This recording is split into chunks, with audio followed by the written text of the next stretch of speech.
Hello guys, कैसे हैं। उम्मीद करता हूं कि आप सब बढ़िया होंगे, फिटफाट होंगे, खुशबाश होंगे और जहां कहीं भी होंगे हमेशा की तरह हंसते और मुस्कुराते होंगे। मैं हूं आपका मेज़बान मोहम्मद तैयब। और मेरा नाम है मोहसिन अली। तो आपके अपने इस यूट्यूब चैनल पर खुश आमदीद, वेलकम, अस्सलामु अलैकुम। तो गाइस, आज हम आपके लिए एक बड़ी ज़बरदस्त वीडियो लेकर हाजिर हुए हैं। तो आपने इस वीडियो को शुरू से लेकर आखिर तक ज़रूर देखना है। अगर वीडियो पसंद आए तो आपने इस वीडियो को लाइक कर देना है, अपने दोस्तों के साथ शेयर करना है। आपने हमारे चैनल को सब्सक्राइब लाजमी करना है। और वीडियो का टाइटल है मोदी वर्सेस आल पार्टी, जो है ना, इसके बारे में हम जानेंगे कि इस वक्त जो इलेक्शन सर पर हैं और मोदी सरकार के बारे में लोग क्या इज़हार ख्याल कर रहे हैं। आइए गाइस, वीडियो की तरफ वीडियो करते हैं स्टार्ट। तो में जो बिहार का युवा है वो किनके साथ है, आपको क्या लगता है? बिहार का युवा बिना सोचे समझे, बिना किसी लालच के, बिना किसी स्वार्थ के नरेंद्र मोदी के साथ है और नरेंद्र मोदी के नेतृत्व में देश को आगे बढ़ाने के लिए प्रतिबद्ध है। क्या नाम है आपका? अभिनव पांडे। अभिनव पांडे। क्या लग रहा है 2024 का माहौल क्या है? सीधा सीधा सब कुछ दिख रहा है कि मोदी 400 पार आ रहे हैं। जी हाँ, इसमें कहीं कोई किंतु परंतु है ही नहीं। जो काम किया है नरेंद्र मोदी की सरकार ने, भाजपा की सरकार ने, उसका उन लोगों को परिणाम मिलने वाला है। और इस बार पूरे भारत की जनता, सभी लोग बिना किसी स्वार्थ के, बिना कुछ सोचे समझे, एक ही सबके जुबान पर है, अब की बार फिर से मोदी सरकार। लेकिन ये जो बिहार की जनता है वो किसके साथ है ये समझ में नहीं आ रहा है, ये समीकरण। आप कैसे समीकरण नहीं समझ में आ रहा है? आपको सीधा सीधा सब कुछ दिख रहा है कि विपक्ष नाम का यहाँ पे कोई चीज़ ही नहीं रह गया है बिहार में। आप जैसे देख रहे हैं, अभी लोकसभा के कुछ दिन पहले ही नीतीश कुमार जी जिस तरह से, जो नीतीश कुमार वादा कर रहे थे, वो नीतीश कुमार लोकसभा के पहले भाजपा के साथ सरकार बना लिए। भाजपा और जदयू गठबंधन बिहार में सरकार बन गई। तो ये साफ स्पष्ट है कि बिहार सबसे मजबूत, अब अगर बिहार में कोई पार्टी है अभी तो भाजपा है। और भाजपा में तो बिहार में तो सोचना ही नहीं है। बिहार में एनडीए गठबंधन इस बार 40 में 40 सीट जीत रही है। 40 में 40 सीट जीत रही है। क्या नाम है आपका? अक्षय कुमार। अक्षय कुमार। क्या लग रहा है 2024 का माहौल क्या देखते हैं, कैसे आप देखते हैं? देखिए, 2024 का जो माहौल है वो सत्ता पक्ष जो है वो और गोदी मीडिया के द्वारा देश को तो बर्बाद करने का साजिश चल ही रहा है।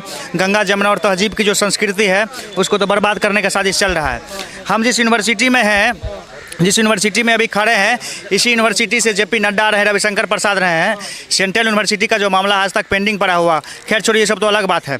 2014 में जो मोदी सरकार ने जो वादे किए थे कि 2 करोड़ प्रत्येक साल युवाओं को रोजगार देंगे, किसानों की आय जो है वो दोगुनी करेंगे, 15-15 लाख रुपया देंगे, महिलाओं की स्थिति सुधारेंगे।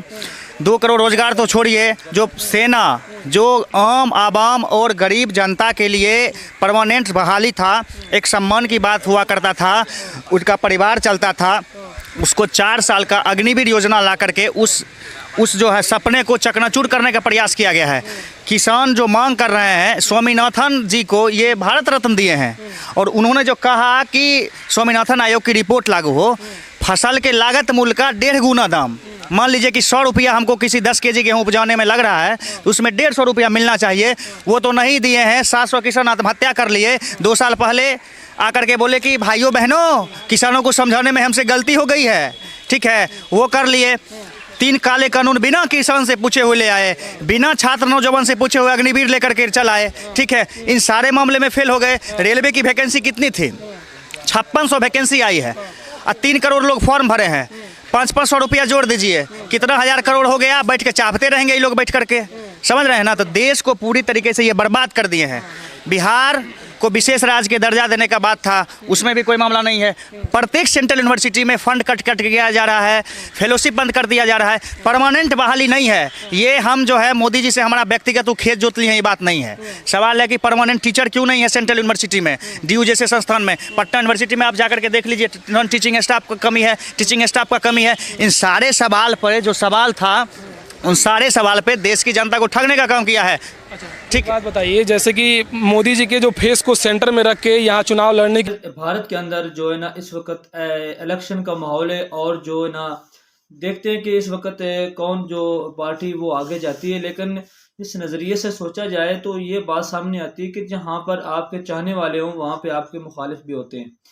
अगर एक दूसरी बात सोची जाए कि तो जिस तरह बात की जा रही है कि हर जगह पर आपके हमायती नहीं होते, कोई ना कोई आपके मुखालिफ भी होता है। लेकिन हम अगर आप अपने नज़रिए से सोचें तो जिस तरह 2014 से 2024 तक भारत के अंदर काम हुए और जो ये इतना भारत ने तरक्की की है, तो ये सारी की सारा जो क्रेडिट है ना वो मोदी सरकार को जाता है, क्योंकि उन्होंने भारत के अंदर इतने ज़्यादा काम किए, इतने ज़्यादा प्रोजेक्ट लाए, जितने किस सोच के बंदा हैरान हो जाता है। और रेलवे की बात की जाए, अभी रेलवे के बारे में भाई बात कर रहे थे कि रेलवे में इतनी ज़्यादा वैकेंसीज आई हैं, उसमें इतने पैसे इकट्ठे हुए और जो इतना पैसा वो कहाँ गया है। ठीक है, आपका हक है पूछने का कि आपका पैसा, और आपको उसको पूछने का हक है कि भाई हमारा पैसा कहाँ गया। लेकिन दूसरी बात की जाए तो भाई भारत में जिस तरह काम हुए ये तो आपको भी पता है और हम भी देखते रहते हैं कि जिस तरह रेलवे को लेकर वहाँ पे बुलेट ट्रेन चलाई गई है, और इसके अलावा किसानों को देकर किसानों की मांगें पूरी की गई हैं, और इसके अलावा वहाँ पे महंगाई कम हुई है और बहुत ज़्यादा जो है ना वहाँ पे काम हुए। इसमें कोई शक नहीं है कि 2014 से 2024 तक जब तक मोदी सरकार रही है और जो है ना उन्होंने बहुत ज़्यादा काम किए और भारत को जो है ना भारत की जो काया है ना वो पलट कर रख दिए। इतनी काम जो है ना पहले कभी नहीं हुए, किसी भी सरकार में इतने काम नहीं हुए जितने मोदी सरकार के अंदर काम हुए।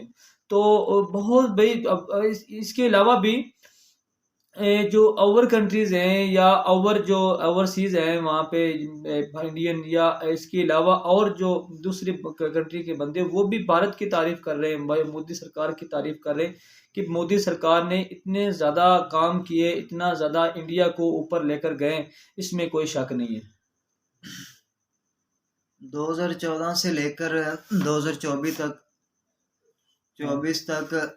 जो भी काम किए हैं बहुत यानी कि जितने प्रोजेक्ट के बहुत अच्छे काम किए हैं। लेकिन इतना बड़ा देश है भाई, उसमें तो कुछ थोड़ा बहुत तो ऐसा काम हो रह ही जाता है जो कि तो उसको संभालना उसको चलाना को थोड़ा आसान काम है। लेकिन भाई उन्होंने भाई इसमें कोई शक नहीं है कि काम किए। जिस तरह हम अगर बात करें कि जिस तरह इंटरव्यू ले रहे थे, इसमें थे कुछ जो विपक्ष है, जो कुछ लोग हैं वो मोदी सरकार की तरफ हैं, दूसरे कुछ लोग जो है ना दूसरी पार्टीज की तरफ है। हर बंदा अपने अपना जो इज़हार ख्याल है वो अपने यानी कि मुखालिफ बात ही करेगा। कुछ लोग मोदी सरकार की तारीफ कर रहे हैं, कुछ लोग जो दूसरी पार्टी के साथ अटैच हैं वो उनकी मुखालफत कर रहे हैं। यानी कि हर जगह पर ये मामलात होते रहते हैं, हर जगह पर ऐसे जो मामलात है वो चलते रहते हैं भाई।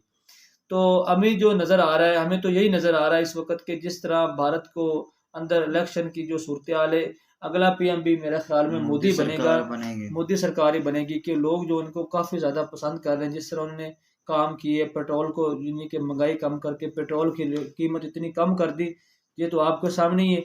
हमारे यहाँ देखें 280 रुपये जो पेट्रोल लीटर हम ले रहे हैं, वहाँ पे तकरीबन 70-80 रुपये में, सिर्फ 70-80 रुपये में भारत के अंदर पेट्रोल मिल रहा है, 1 लीटर पेट्रोल मिल रहा है। तो इसकी क्या वजह है? इसकी वजह यही है कि वहाँ पे भी काम करवाए गए, महंगाई कम की गई है।